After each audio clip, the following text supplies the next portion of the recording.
Well, guys, it's been a while, huh? I am thrilled to be back at runonce.com. Just signed a contract to make another bunch of videos for you guys. And this time I figured I would do things a little bit differently. Instead of bringing you tons of in-game stuff, or stuff in solvers and trainers, or hand reviews, or even coaching formats, I thought I would at least dedicate some of my videos to exploring deeper topics. More conceptual topics. Things that can really get us thinking on a general level about how we should be approaching the game. I think a lot of people get this wrong these days, and in this video, I'm going to try to show you how. In today's video, we're going to be focusing on 3 conceptions of EV, that's to say 3 different lenses from which we can view EV, and I'm going to make the case that only the third one is really viable, although there are maybe aspects of the other 2 that can come in useful. Needless to say, the reason I think that people get poker really wrong these days en masse is that I think they spend too much time focusing on the first 2, rather flawed in my opinion, conceptions of EV. Before we get started, why do I want to do this? Why do I have the itch to make this deeper content, this more meaningful content?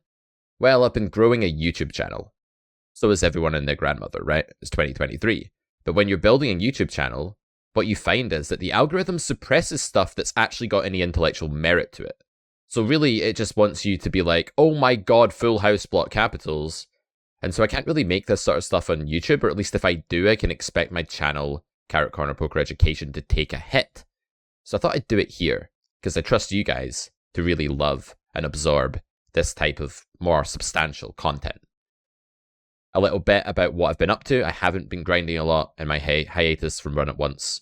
I have been instead working on my coaching business and on my site, carrotcorner.com, where I've been creating a bunch of courses, including the Carrot Poker School, which is a really, really big cash game course that I made last year and have been adding a bunch of stuff to ever since. Without any further ado though, let's get on to the meat of today's video.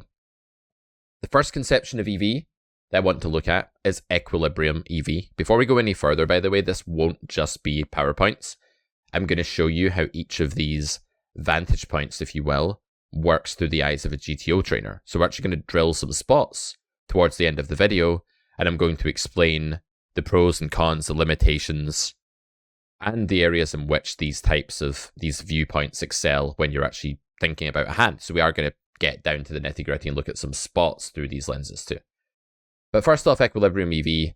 This is obviously the EV the solver will show you. So if you fire up a sim and you say, oh, what's better on the river here? Should I bluff with my king 10, busted open end straight draw? Should I check? The solver's going to prescribe an EV for bluffing and an EV for checking. And usually, with some rather strong blocker effects aside, that decision is going to be really close. So when we're maximizing equilibrium EV, it doesn't actually entail that we're playing a strategy that's close to GTO. So if GTO, for example, is bluffing the king 10 offsuit 85% of the time on the river when it misses its draw, and you're bluffing it none of the time, there's no difference in equilibrium EV between your strategy and the solver's strategy, right? Because the solver's not going to take an action at 15% frequency that it thinks is losing at equilibrium. So when we're looking at equilibrium EV, we're looking at the type of EV that's displayed in the solver that's calculated precisely and solely by looking at the opponent's strategy. That's to say, if there was a deviation from equilibrium, like if you were playing a human instead of a solver, they wouldn't be playing the same strategy, right? I think that's really clear, that for any human that's not using real-time assistance, another sort of dark topic that we'll maybe get into at some point in my return to Run It Once, but if you're not using RTA, then you're nowhere near GTO, right? I think that's a given. Some are closer than others. Really, really strong players can get markedly closer than recreational players or micro stakes or low stakes regs, but they're still really, really far away because equilibrium strategies are insanely complicated, right? So given that we're basically never playing against an equilibrium strategy unless we're playing against someone that's cheating, we're effectively not going to be in a situation where our real EV is the same as the EV prescribed in the solver. Now, that doesn't mean that the EV in the solver, the equilibrium EV, is totally useless. It's useful for you to know that if you barrel the nut flush draw twice and then the river bricks, that you should check back in most cases because you're blocking the folding range of your opponent. I say most cases because there are some outliers, but that's useful to know, right? It's useful to know that when you're on the turn facing a c-bet, you can't just raise absolute air, no redraw, because that's a big EV loss out of position. Raising a turn c-bet, putting loads more money into the pot with a dreadful hand that's at the bottom of your range with limited outs and poor quality of outs is going to be a big blunder in equilibrium. The equilibrium EV will show you that, so it's going to say raising is way worse than calling, and therefore that's useful, right? So maximizing this means that you're not necessarily copying a GTO strategy or trying to do things at similar frequencies, or even necessarily ever trying to do something that GTO does. What you're doing when you're maximizing equilibrium EV is you're trying to avoid theoretical EV loss. You're trying to avoid blundering in the eyes of the solver, assuming that you're playing against an equilibrium strategy. So what this really does is it leads to what, in my opinion, is quite a flawed picture of how poker works, which is that there's indifference everywhere. There's this mass indifference. If you fire up a bunch of spots in the solver, say you fire up 10 spots, and you look at 10 hands that you think are quite close, like it's not immediately clear to you what you should do, those hands are usually going to be microscopically different or exactly the same in terms of equilibrium EV. So for example, when you're c-betting the turn, which is a spot I'd like to examine this stuff with later, and you have a hand like 5-4 on a texture like King 6 Deuce 6, and you're check 2. Usually there, bet and check are going to have extremely similar EV. Extremely similar, and it's going to be like an optional bluff on the turn in position, right? You can use whatever sizes the solver thinks are good. It depends how many you plug in, but there's going to be basically no EV difference between sizes. So what a coincidence, you know, everything is the same EV. And of course, it's locked that way because what you're looking at is a Nash equilibrium, and in many spots, in every spot, I should say, where it's possible to be indifferent, the solver is going to render the opponent indifferent, not at the expense of losing EV. So it's never going to do something bad just to make sure the opponent's indifferent. It's going to maximize its own EV, but it's really going to prioritize there being no counter exploit because this is a Nash equilibrium. So if we were to take the view that equilibrium EV was the correct lens through which we should see EV, then we'd end up in this situation where we consider ourselves pretty much indifferent with most parts of our range in most spots, or at least large parts of our range in most spots. There are exceptions where it's a huge blunder to do something. Usually when you make a really, really bad fold with way too much EV, or you make a really bad investment with way too little EV, you're going to see a blunder. But everything else is kind of equalized to the point that you can mix many, many actions.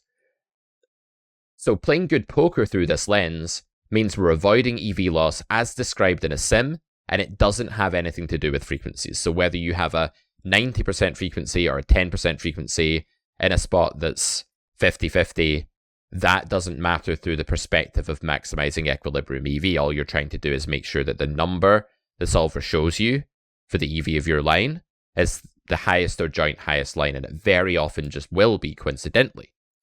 I'm not quite sure how GTO Wizard works these days, but there used to be a metric where my students would import their hands into it and it would spit out an accuracy. And very frequently that accuracy would be very high because at that point in time, the algorithm was based on this equilibrium EV and whether you're losing EV compared to the best line in the solver. And I had students that were struggling to beat 25NL that had very, very high accuracies.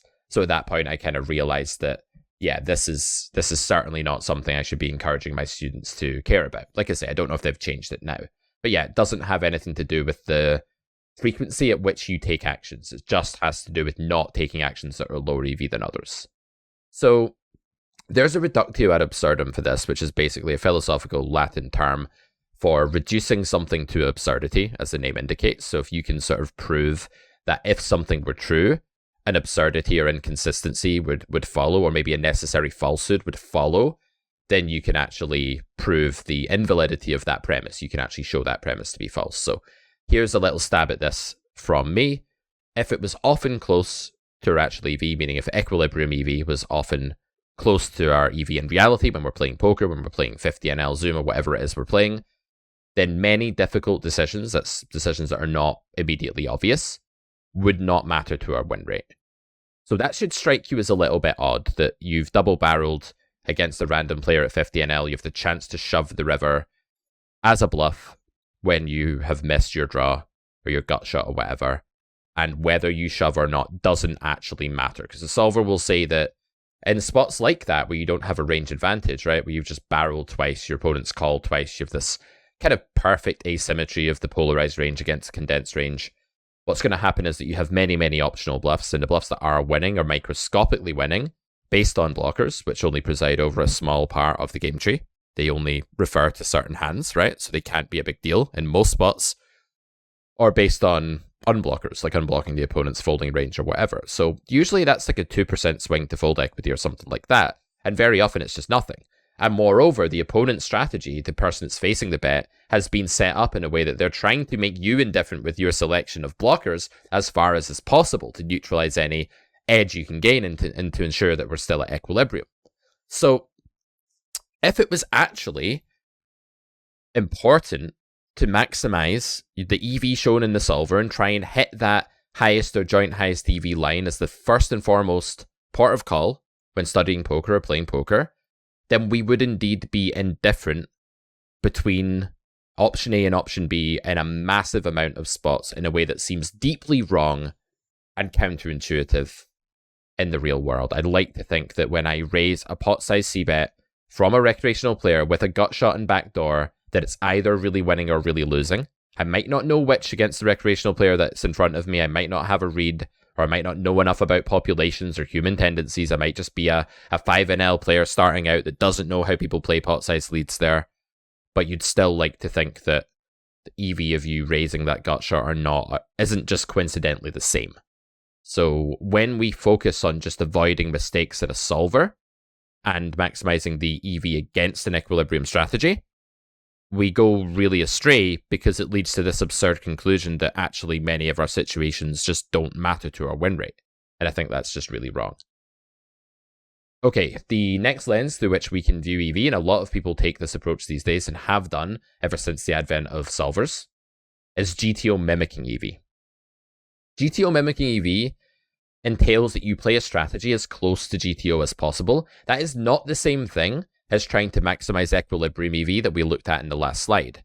In the last slide, we were just concerned with not taking lines that were lower EV in equilibrium than other lines. Here, we're concerned with frequencies. What we're trying to do here is we're saying, well, whatever strategy our opponent plays, we're going to win in the long run if we can execute an equilibrium strategy, because we know by definition that an equilibrium strategy can't be bested, it can't be exploited. So in principle, great. If you can play like a solver, you will definitely win pre-rake, and you will probably win post-rake as well, depending on the rake structure. I'd imagine that solvers would beat a game, even with high rake, because they'd make so fewer mistakes than their opponents would make. There's a few problems with this, though. One, just because that's a winning strategy, it doesn't entail that that is the most winning strategy. And secondly, you can't do that unless you cheat. It's insanely difficult to get really close to GTO. People go on these massive pilgrimages to get as close to theory as possible because they sit with a solver and they try and learn patterns over and over and over, and they think that that's the thing that's going to propel their win rate and get them out of that rake trap game that they're playing in, and I don't believe that it is. I think that it's really good to understand why things are happening. In my course, The Carrot Poker School, I talk a ton about that. It's all about showing you why solvers do what they do, what objective things are happening in the game of poker that you can actually draw lessons from, and you can understand the concepts from, and you can apply to your own in-game environment, and you can sort of mold and adapt your play by knowing what the fundamentals are and maybe what game theory should roughly look like. But when we start trying to mimic, when we get to this sort of micro level of detail, and we're trying to get frequencies exactly right, and we're trying to take plays regardless of what we think our opponents are actually doing, well, we're playing some kind of mutation of GTO, but because of the fallibility of humans, it's normally a really, really far mutation. The mutation is like significant, and it's mutated multiple times. Take a simple situation, like you're trying to c-bet the flop blind versus blind. You're out of position, you're the small blind. Single raise pot. Solver's playing a B33 strategy. That's the sizing you've given it. So already you're not even playing true GTO because you restricted the options, right? So that's one mutation. You restricting the input of the solver has already mutated the strategy from whatever infinite sizing strategies would recommend to just one strategy. So already you're playing like a quote-unquote inferior strategy from the viewpoint of trying to mimic GTO. You've made a massive deviation just by restricting what the solver's doing. And then you say, well, that's okay because the EV is the same. Well, now you're going back to lens 1 which is looking at equilibrium EV, and it's actually a different lens than GTO mimicking. I'm going to talk more about this in a minute, about why those things are so different. But anyway, back to the blind versus blind example. Then you get a board like Queen 9-3 Rainbow, and you say, well, I think the c-bet frequency is like 75% here for range, and maybe you're roughly right with that. But dividing that up in exactly the right way is going to be near impossible. You're going to be c-betting some hands at grossly lower and grossly higher frequencies than a solver is, because there's so much nuance and complexity to the GTO solution. And at the end of the day, by the time you finish playing the flop, you've already mutated the strategy significantly. When you then get to the turn with a different range, you restrict the bet sizing actions once more with a mutated range, and then you have another attempt at the GTO strategy. You get it way wrong again, and this time it compounds, it multiplies, it's exponential. By the time you're at the river, deciding whether to call the opponent's bet after going bet, bet, check, and facing an all-in, you have a totally different range, and they have a totally different range from what you're seeing in your solver. That doesn't mean that it's not useful to learn where GTO is doing certain things, learn why it's doing it, and then use those plays, because they do work. Aggressive plays in particular tend to work really well against human opponents. So many of the things the solver does, in my opinion, are good in theory and coincidentally really good against humans as well. And because the solver never blunders, playing a GTO mimicking strategy kind of entails that you're maximizing equilibrium EV as well. So this is kind of like a more complete version of one, but it is a different viewpoint. So playing good poker through this lens means that you're getting frequencies for actions roughly correct. And a solver might do really well by playing some aggressive strategy on some street at a high frequency with a certain hand, because humans respond poorly to that aggression. And the fact that it's doing it 80% of the time and you're doing it never means that the solver might have better results in that node than you would have if you're playing too passively. So a lot of the time when people think they're playing GTO strategies and mimicking them, they're not. They're playing far more passively. They're missing all of the counterintuitive aggression, like raising top pair against a turn c-bet as a weird mix of value and bluff, or, I don't know, 3-betting the flop with a certain bluff in position on the flop. There's just things solvers do that humans very rarely do, and I believe that many of these things are in part why a solver has a higher win rate against humans than humans have against humans. So the argument for the GTO mimicking strategy is, I'm going to play like a solver. A solver's really good at poker, ergo I'm really good at poker. The problem is that the solver equilibrium strategy you're mimicking isn't the optimal strategy against your opponent's true strategies, and you can't actually mimic the equilibrium strategy well enough to even come anywhere remotely close to it. You're way further away from GTO than you could possibly imagine.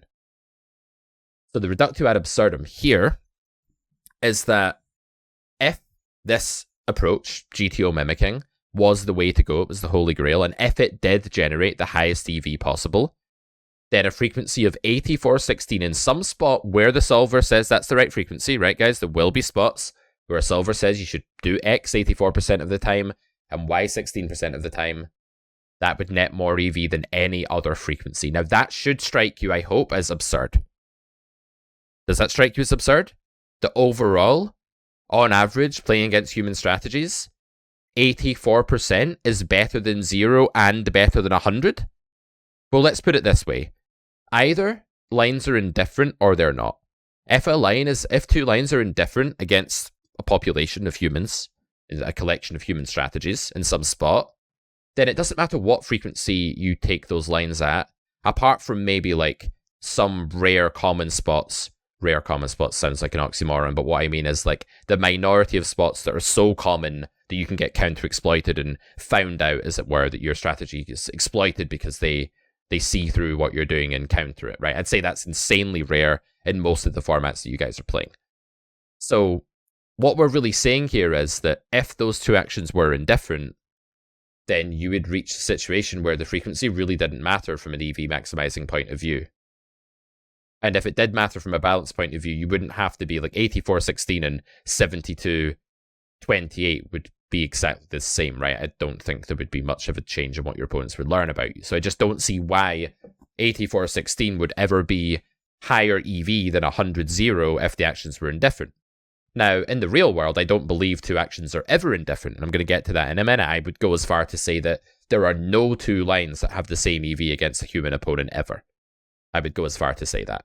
Sometimes it's undecipherable, like you don't know which line is better, but in the objective reality, one line is better against a human, and I strongly believe that's true. If that is true, and one line is better than the other in some spot, or all spots, then you should always take that line unless you think there are repercussions. And usually there aren't repercussions because you're doing something like betting the river. And let's say you're in a spot where you've called turn and you're choosing which hands to bluff raise the river with. Now, okay, in a small pool with high visibility, maybe you need to control your frequencies in some way. But if you think it's really, really good to bluff jam all in, like you think that the human is overfolding and you're winning multiple big blinds by bluff jamming some spot that you shouldn't be winning in equilibrium, then not taking that line at 100%, like rolling 25% of a loss leader line, really, right? A line that minimizes EV in the short term seems deeply flawed to me, unless the visibility in the game is really, really high. And even if it were, maybe you can just always do that now and then adjust later and sort of enter this war of exploits. So I'm kind of rambling here a bit in this video, but there's a lot to sort of, I'm quite passionate about this and there's a lot to say. But the bottom line with this strategy, I think, is that it just can't be anywhere near the highest EV thing to do in most spots. And even if it was, you're not able to do it. So I hope that that seems like the wrong approach to you. Let me know if you disagree, though. Do let me know in the comments what you think about this. I'd be intrigued to talk about it further. Right, vacuum EV. I think this is the type of EV that ultimately you should be maximizing. And it's not to say that you shouldn't learn poker theory. You absolutely should. You should learn the mechanics, the nuts and bolts of the game, the physics, how it works, right? And you should know what GTO strategies roughly look like and why equilibrium is what it is. That's important. But at the end of the day, this is the holy grail. This is the thing you should seek to maximize.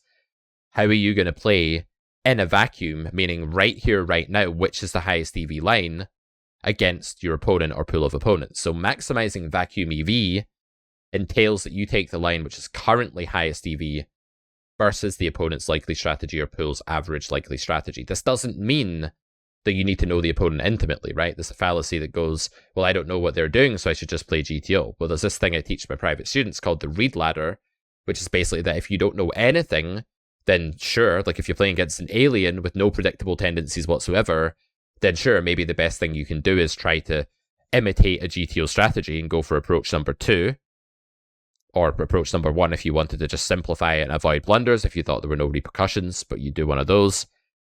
But in the real world, like you're playing against a human, and humans are very predictable. Mass data shows that. We have a course on mass data as well, and like when I was building that, I noticed that there were certain patterns that were just so extreme and they were uniform across different player types. So regs and fish actually had really similar tendencies in some nodes, based on the fact that they're both made out of carbon and flesh and blood and guts and brains. That's the idea. There are some spots where regs and fish play quite differently, but there are many where a human is a human. So even if all you know is, my opponent is at least posing as a human, if that's the only premise you have, you still know a hell of a lot more. You've climbed up a rung of the read ladder that's way higher than just saying, I don't know anything, I'm going to play GTO. That's a fallacy, in my opinion. Then you can climb up to, oh, this guy has a 40 VPIP, or this guy limped pre, or this guy made it 5x in position when he 3-bet me, or this guy donk potted the flop, or this person isn't full stacked, or I have this person tagged purple. Purple is everybody's fish tag, guys. Let's face it. We all use purple for that. If you don't, need to take a good hard look at your tagging system. But anyway, this is all about trying to maximize EV against either the individual opponent, if you know them, or the player pool, or the population, or just a human being that plays those stakes. Playing good poker through this lens, the vacuum EV lens, means putting our opponents on ranges and strategies. That's not the same thing, by the way. When I say my opponent's range is X that they get to the flop with, and they're going to raise my C-bet with Y, I'm putting my opponent on a range and then a strategy with which my opponent splits their range on the next node. These are two separate things, but they're really related. The range is the starting point for the strategic mutation that happens next, and that will not be the same mutation as what happens in GTO. It's in virtue of that it is a mutation, right? Your opponent's range will not split in the same way as a solver's range when you c-bet the flop unless they're using RTA. God forbid. So we're trying to estimate which line in a vacuum, right? Not worrying about our frequencies for now, not worrying about balance. I think balance is very overused. Which line maximizes EV against that strategy and against that range. That's what we're trying to do through this lens. Part of understanding the performance of a line comes from knowing how objective poker theory works. So I want to stress this.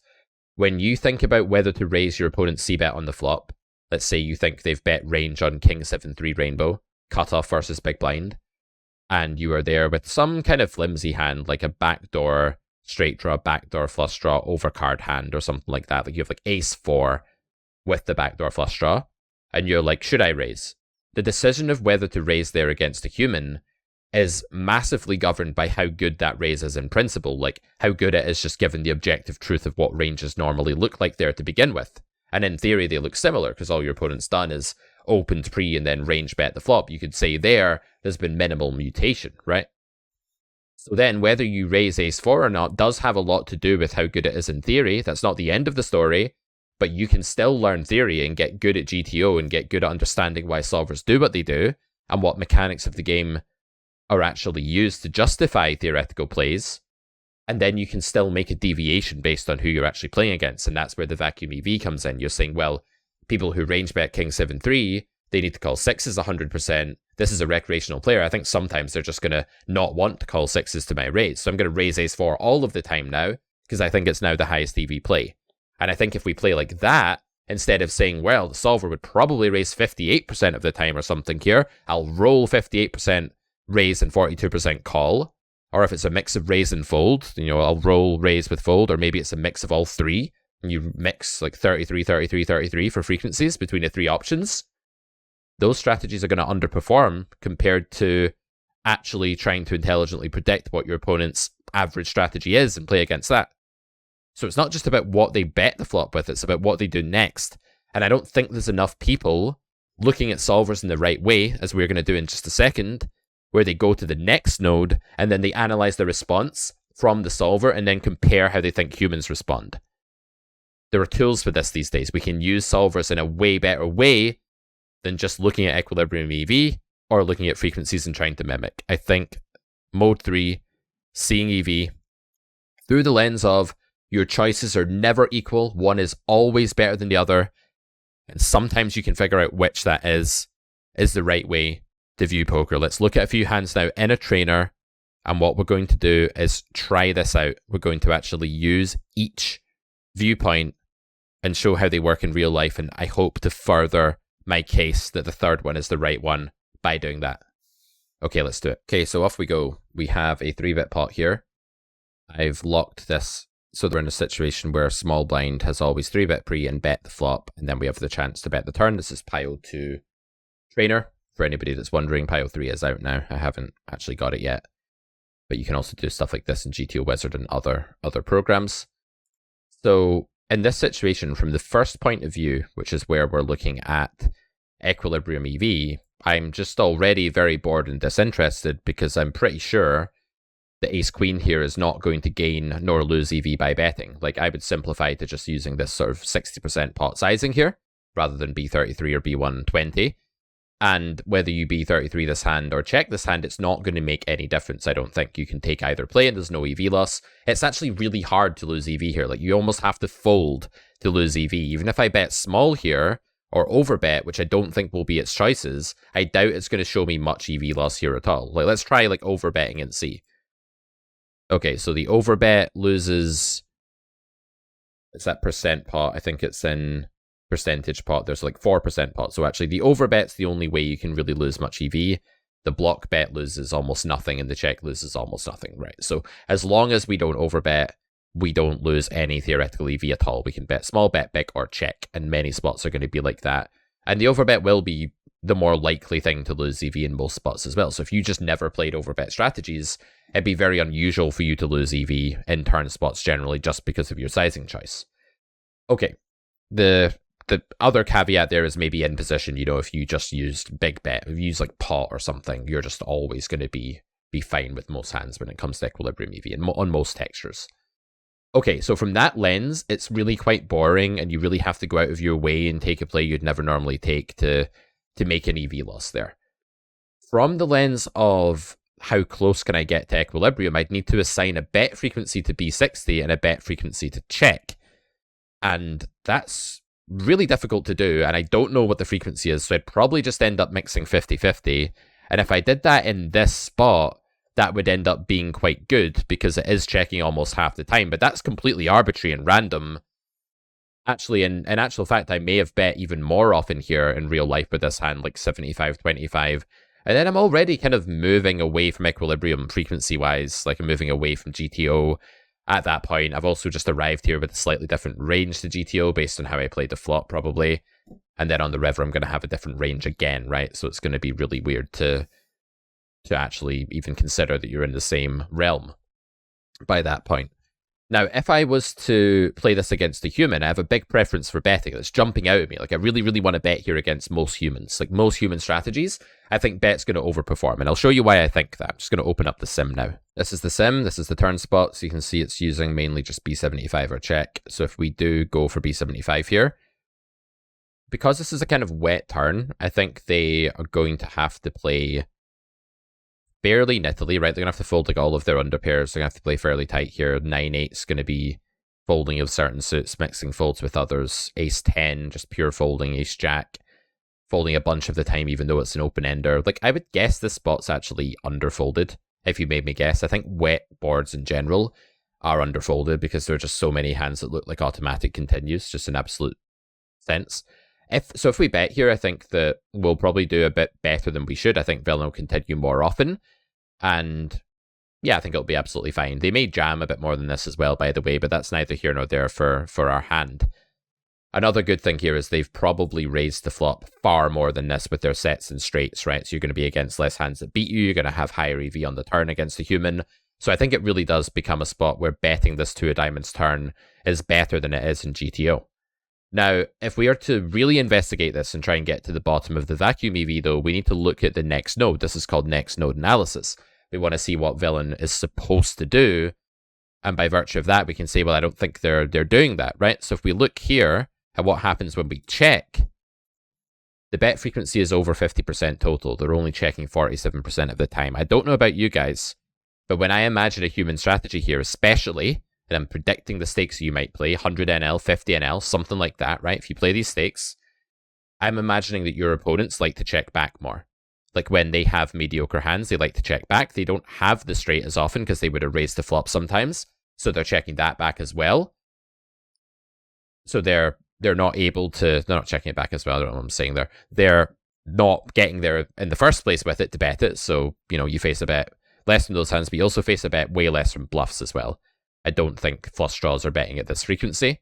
These ones here, I think these ones will check just like they're supposed to, like ace-10, etc. So you're not gaining anything there. I think they'll check back king-queen, probably more than that, to be honest, although it will be close. And I think with hands like 7-6, the check back frequency is way higher. 6-5, same thing, and 4s and 3s, forget about it. These are never being played as pure bets. They're never bluffing at anything near this frequency in real life. So there's a huge mutation. There's a huge divergence. Humans are playing this spot so incredibly differently to solvers, and therefore we should take the line that maximizes against humans, which is B60. My instincts know that. That's why I B60 in game here against the vast majority of human beings. You should too if you're playing 100 NL, for example. Stop trying to mimic GTO. Stop rolling check. Check is worse than bet in this spot, I'm sure of it. Okay, next spot.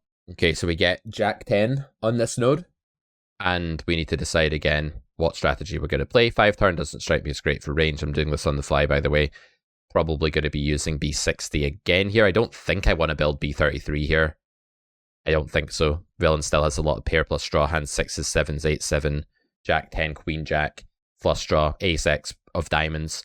Whenever your opponent has a lot of draws like that, usually it's going to use the bigger sizing. I don't think this will be an overbet spot though. I'd imagine this hand just bets this sizing at a really good frequency. But it checks 40% and it's betting small 25%. Again, there's no EV loss even possible here. No matter what you do here, all of your actions are the same. Remember the reductio ad absurdum we had for the first viewpoint of EV about equilibrium EV was what are the chances that in reality it doesn't matter what you do here? What are honestly the chances that against an opponent, a human opponent that's not cheating and using RTA, what are the chances that it just doesn't matter that all 4 options have exactly the same EV? But what are the chances of a beach in France and a beach in Australia having the same number of grains of sand? What are the chances of that? What are the chances of the number of chess moves that are possible in all games of chess being the same as all of the atoms in the universe. We know the chess game is more, right? But I think we do anyway. But yeah, the chances of them being exactly the same or even remotely similar is ridiculously small. So in real life, how do we figure out what's better here? Well, we go to the next node, we look at what they're supposed to do, and we try and come up with a strategy. If I check, what's the plan in GTO? Well, it's to check jam. How effective do I think that is? Are people making bet folds that they shouldn't make?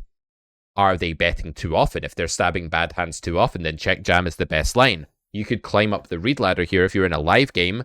Let's say you're playing against Bronco Bill, and Bronco Bill is a drunk guy that loves to gamble and loves to fight. He sees poker as like, I'm not going to be bullied by you. Let's fight each other. We're manly men. I'm not going to back down, bro. That's what Bronco Bill says. And you check the Bronco Bill, and you know he's going to bet a lot.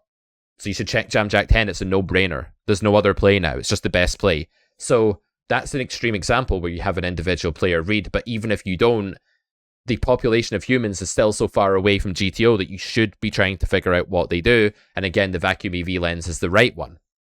Should I care about the frequency? Should I take strategy 2 and say, well, if I get close to GTO, I'm going to maximize? You're actually not, because you're going to be so far from GTO here that you won't be replicating it. And even if you did replicate it, well, we just saw it's probably better to check raise against Bronco Bill, and we could come up with a hypothesis about what's better against humans as well, based on how much we think they overfold, etc. Have a look at the spot, try it out yourselves. You're getting the picture now. I just want to fly through a few more spots here and just continue to show how these viewpoints match up to each other.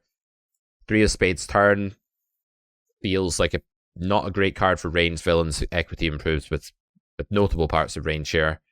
I feel like we are check folding probably 10-9 with no draw out of position. Like there's a minimum standard. And this is what I mean. We get this from theory, right? Game theory tells us there's a minimum standard when you're out of position about what you can continue to bluff on the turn when you've bet the flop already. And usually it means that your pair draws and blockers need to be of a certain caliber. In this spot, the solver's always giving up because the pair draws, their caliber, and the blockers blocking the back doors that floated flop are bad.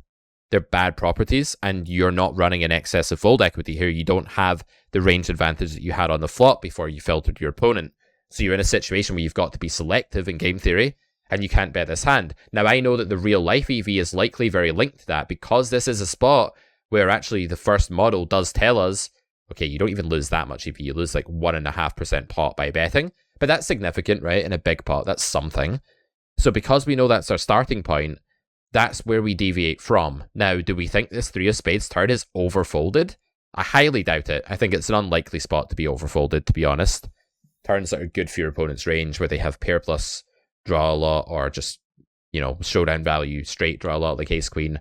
They're very unlikely to be overfolded spots, in my opinion. So check is now probably even better relative to bet than it is in theory. But again, vacuum EV is the thing we're trying to maximize, but we do use, when the theoretical EV is really a big deal like this, like when one line is notably better than the other, that's when we do take notice of it, right? So there's a difference between saying this isn't the thing we're seeking to maximize and then saying that we should ignore something entirely. We don't want to jump from one extreme to the other. We want to use it as a baseline, but be very willing to deviate.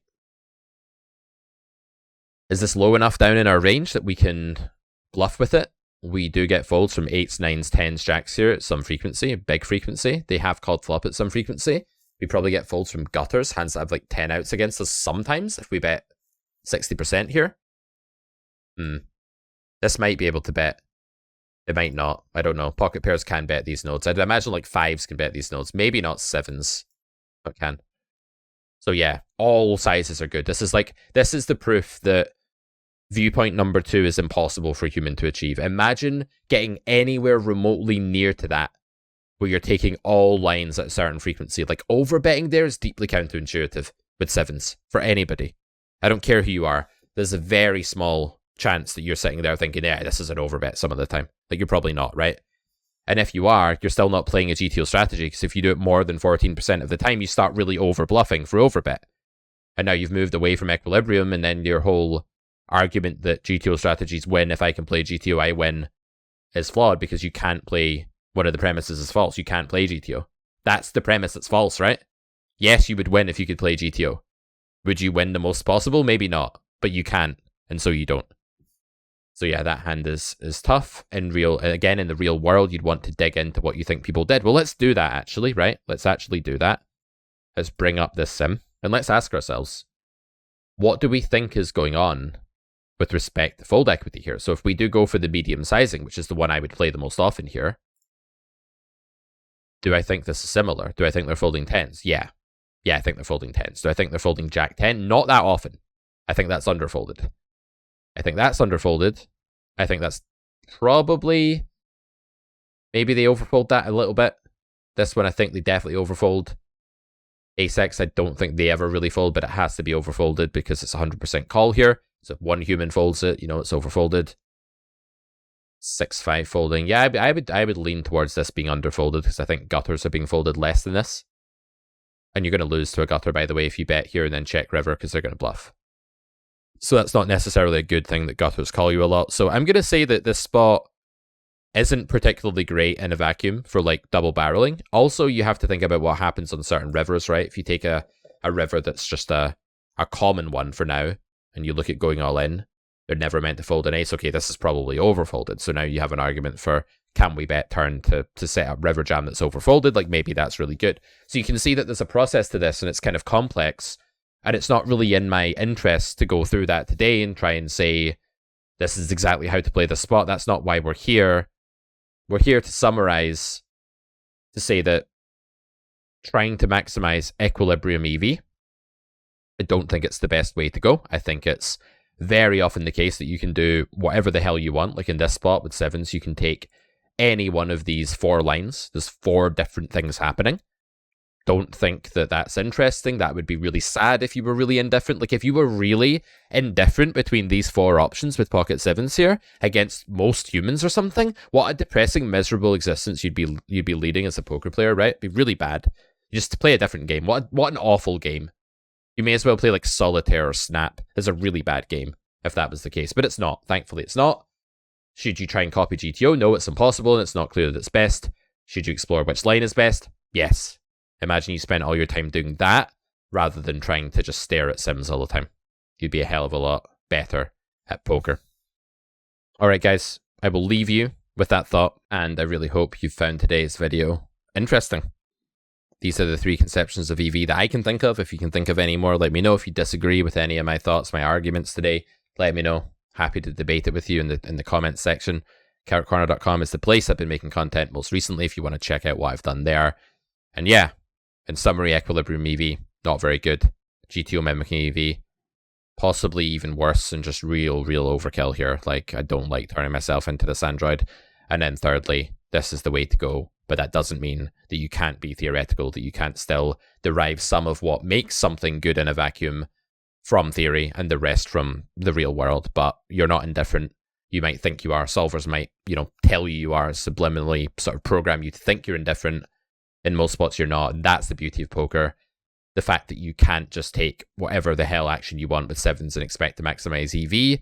That's why the game still matters and is still beatable and is still fun. And we shouldn't forget that, in my opinion. See you next time.